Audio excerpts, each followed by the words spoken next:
বাজে 12টা। আমি ওয়াজ মাহফিল শেষ করে বাসায় এসেছি। তো এখানে লাইট দেখা যায় না, লাইট আছে এখানে। আমার চেহারা দেখা যাচ্ছে লাইটের আলোর জন্য। এবার একটু আমার ডান হাত দেখেন, look at my right hand. এই যে পেছনে দেখেন, ওখানে কিন্তু কোনো লাইট নাই, অন্ধকার। লাইট নাই যেখানে, চেহারা দেখা যায় না সেখানে। তো দেখেন, এটা হচ্ছে আমার বাসা। আমার বাসা এইটা। আমার কুকুরটা এখানে আছে আলোর নিচে, আর আমি দূর থেকে আসছি। এটা কিন্তু বাস্তবিক কথা বানাই বলছি না, বোঝাবার সাথে। তো দেখবেন কুকুর যখন দেখে দূর থেকে someone is coming from outside, কে এসেছে কুকুর জানে না, বাট দূর থেকে দেখলে কুকুর ভাবে চোর আসছে মনে হয়। দেখবেন কুকুর দূর থেকে দেখলেই খেউ খেউ খেউ খেউ খেউ শুরু করে দেয়। কথা ভুল বললাম না ঠিক বললাম? তো আমি আছি সেই দূরে অন্ধকারে, আস্তে আস্তে হাঁটতে হাঁটতে লাইটের নিচে চলে আসছি। নাও মাই ফেস ইজ ক্লিয়ার। এখন আমাকে দেখা যাচ্ছে এটা কোনো চোর নয়, এটা আসিফ হুজুর এসেছে। কুকুর বুঝে গেছে আমার মালিক চলে আসছে।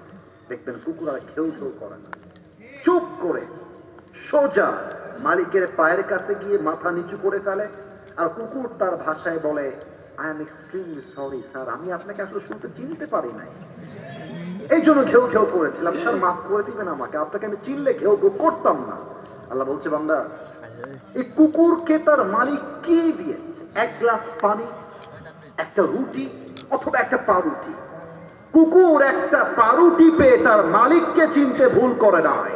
আর আমি আল্লাহ তাআলা মানুষকে নাক দিলাম, চোখ দিলাম, কান দিলাম, ঠোঁট দিলাম, জীবন দিলাম, হাত দিলাম, পা দিলাম, রূহ দিলাম, বউ দিলাম, বাচ্চা দিলাম, মা দিলাম, বাপ দিলাম, সম্মান দিলাম, টাকা দিলাম, বাড়ি দিলাম, গাড়ি দিলাম, সব দিলাম আমি। সে সব চিনল, বাট যে মালিক তাকে দিল সে মালিককে চিনল না।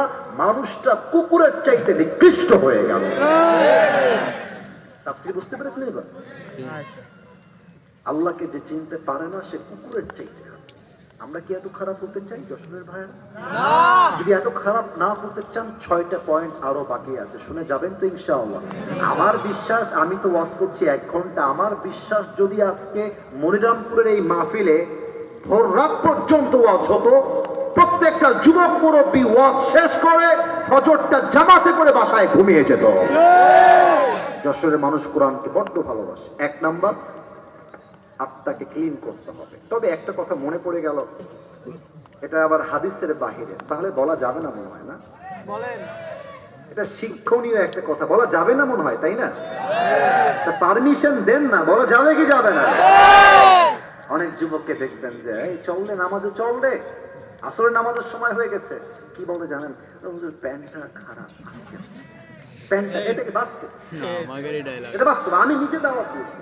বলে, হুজুর প্যান্টটা খারাপ তো। আরে বেটা, তোর প্যান্ট খারাপ তো, তোর বিয়ে হয়তো প্যান্ট খারাপ হলো কেমন রে? প্যান্ট খারাপ নয়, চরিত্র খারাপ যুবকটা, ঠিক কিনা বলে? তো ভালো যে একদিন হবা, বোঝাবার সাথে একটা গল্প বলছি, গল্পটা শুনবা, টাইম পাস করার জন্য নয়, শেখাবার জন্য বলছি। ব্যাং আর সাপ খুব বন্ধু।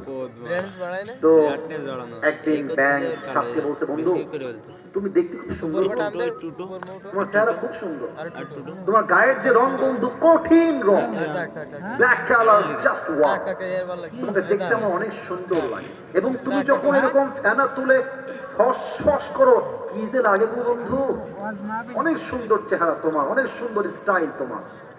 তো সাপ তো পাম্পটি খেয়ে ফুলে গেছে, বলছে, আসলেই বন্ধু আমি অনেক সুন্দর। তো ব্যাং এত প্রশংসার পরে বলছে, বন্ধু সবকিছুই ঠিকঠাক, তো তোমার একখান জিনিস আমার মোটেও ভালো লাগে না। কি ভালো লাগে না, কবি ভাই?